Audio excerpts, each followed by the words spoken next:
የኢፌዴሪ መከላከያ ሰራዊት ጥቅምት 23 ቀን 2018 ዓ.ም የተናገረውን እናስቀድም። ኢትዮጵያ የጂኦግራፊ እስረኛ ሆና የመቀጠል ታሪኳ በእኛ ትውልድ ያከትማል ብሏል መከላከያ።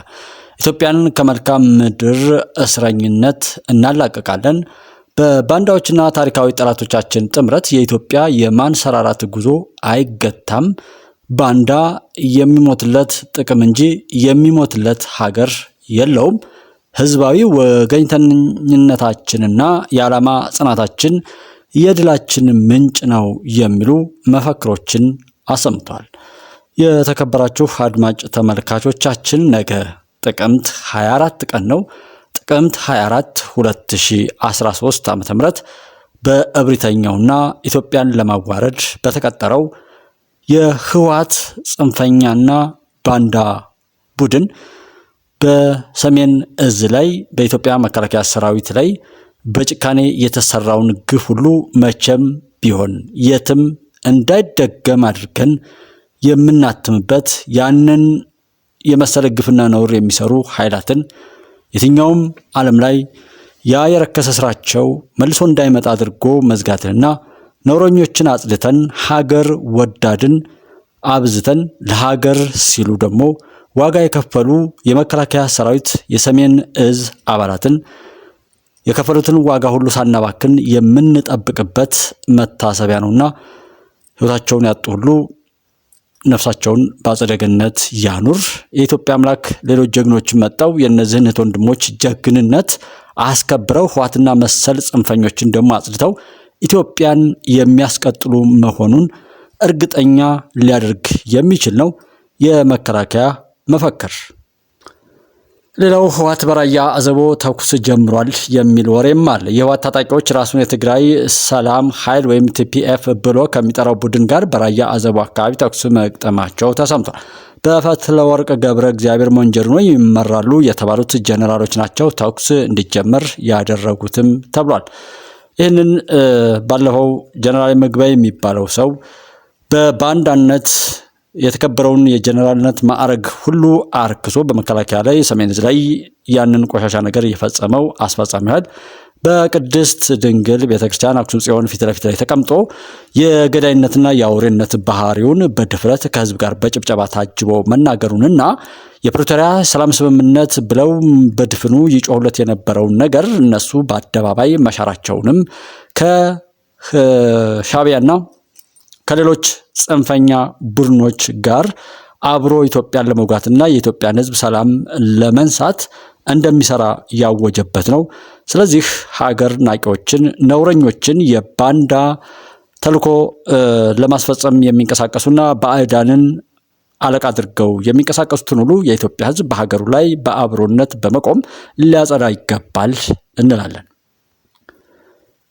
ኤርትራ ምጽዋ 2 የጭነት ካርጎ ማጓጓዣ አውሮፕላኖች ወደ ኤርትራ ምጽዋ አየር ማረፊያ ትናንት ከህዳር 1 2025 ጀምሮ መመላለሳቸውን የሳተላይት ምስሎች ያሳያል የሚል ሌላ መረጃ አለ።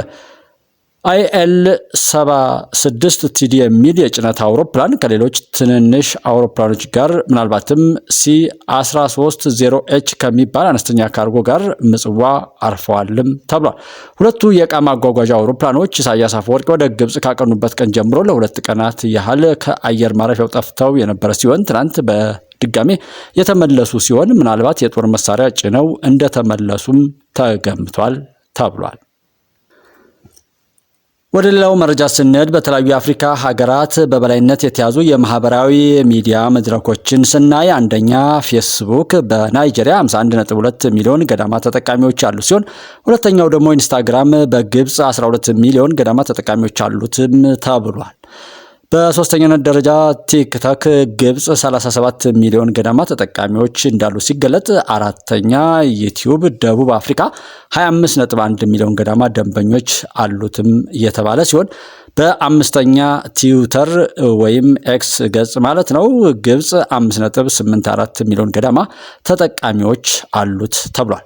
ይህንን መረጃ እዚህ ጋር ማምጣት ያስፈለገን ግብጽ የማህበራዊ ሚዲያዎችን በመጠቀም መቼም ቢሆን ማጥፋት የማይችሉትን ሀቅን ለማጥፋት የሚደረቱ የውሸት ፕሮፓጋንዳዎችን አብዝቶ በመጮህና በመለፍለፍ የዓለምን ማህበረሰብ በማደናገር እየሰሩ መሆናቸውን ያሳያል በሚል ነው።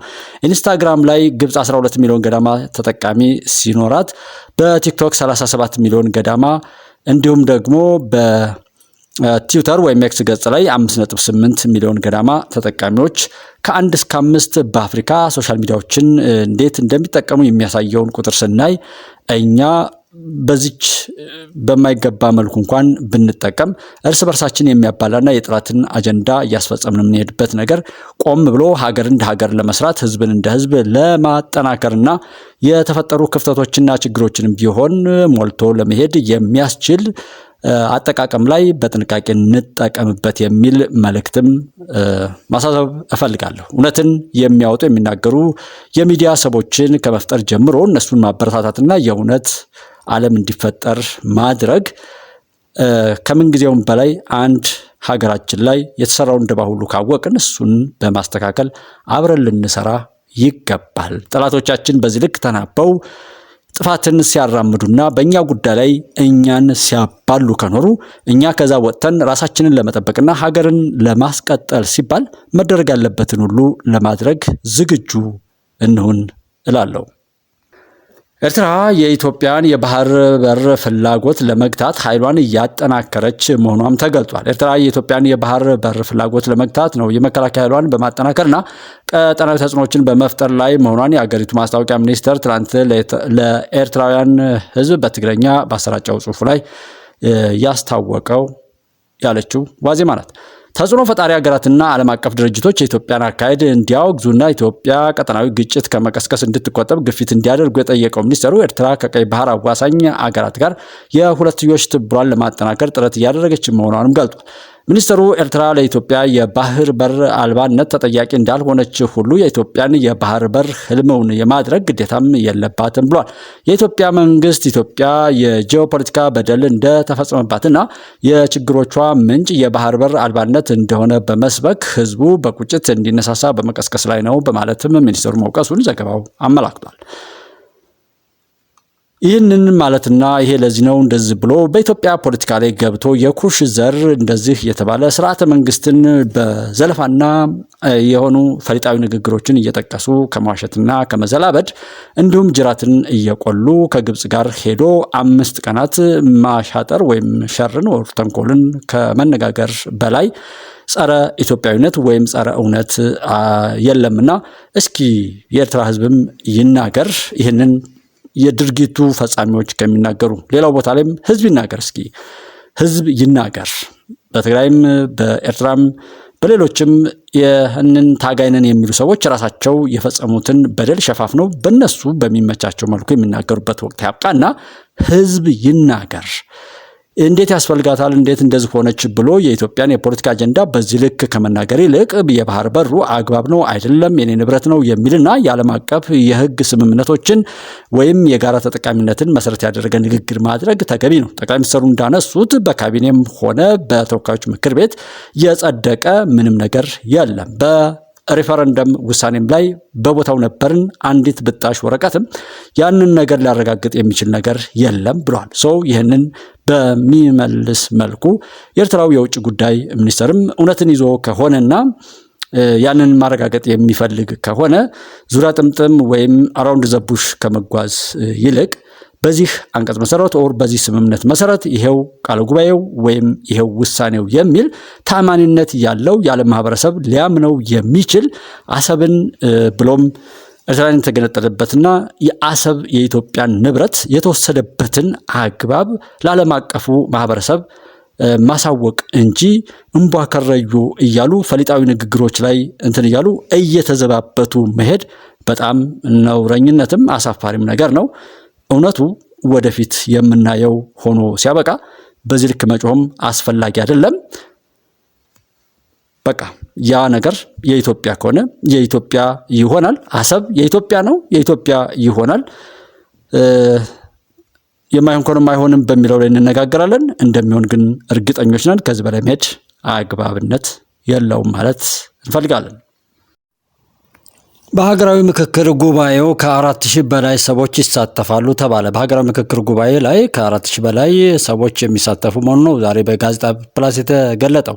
ጋዜጣ ፕላስ በኢትዮጵያ ሀገራዊ ምክክር ጉባኤ ከ4000 በላይ ሰዎች እንደሚሳተፉ የሀገራዊ ምክክር ኮሚሽን ዋና ኮሚሽነር ፕሮፌሰር መስፍን አራያ ገለጹ ሲል ዘግቧል።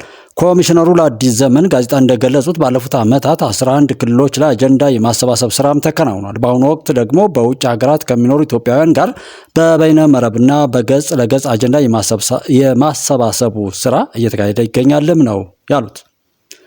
አብዛኞቹም አጀንዳዎቻቸውን እየላኩ ሲሆን ተወካዮቻቸውንም ማዘጋጀታቸውም ተናግሯል። ይህ ማለት ግን በሚቀርቡት አጀንዳዎች ላይ በሙሉ የኢትዮጵያ ሕዝቦች ይመክራሉ ማለት አይደለም ያሉት ኮሚሽነሩ አጠቃላይ አጀንዳዎቹ ወደ ቋት ከመጡ በኋላ የመለየትና በክላስተር የማስቀመጥ ስራ ይከናወናል ሲሉ ገልጸዋል። አጀንዳዎቹ ከተለዩ በኋላ ለሀገራዊ ምክክር ጉባኤ እንደሚቀርቡም ተናግሯል። እያንዳንዱ ወረዳ፣ ክልል፣ ፌዴራል ተቋማት በሀገራዊ ምክክሩ ጉባኤ ተወካይ የሚኖረው መሆኑን ጠቅሷል። የአነስተኛ ህብረተሰብ ክፍሎች መብት፣ የተገፉ ማህበረሰቦች፣ ተፈናቃዮች፣ አርሶ አደሮች፣ አርብቶ አደሮችና የተለያዩ ጥያቄዎች በየወኪሎቻቸው አማካኝነት የሚቀርቡ መሆኑንም አስታውቀዋል ብሏል ጋዜጣ ፕላስ። ኢትዮጵያ እንዳትወጣ እንዳትገባ የሚያደርግ ጠላት ኢትዮጵያ አላት። ይሄ ጠላት እንደ ድሮ በራሱ መምጣት ትቶ ባንዳ እየፈለገ እያደራጀ እያስታጠቀ ሚዲያ እየሰጠ ገንዘብ እያከፋፈለ የውስጥ ድክመቶችን፣ የውስጥ ድህነቶችን፣ የውስጥ ልዩነቶችን እንደ ነዳጅ እየተጠቀመ አገራችንን ለማዳከም እየሰራ ነው። እናንተ ዛሬ ተመረቃችሁ መኮንኖች ይህንን ባንዳ እየላከ ያለውን ታሪካዊ ጠላት ጋር በመዋጋት በመታገል በማሸነፍ አገራችሁን እንድታሻግሩ የተመለመላችሁ የተመረጣችሁ የሰለጠናችሁ የዘመኑ አርበኞች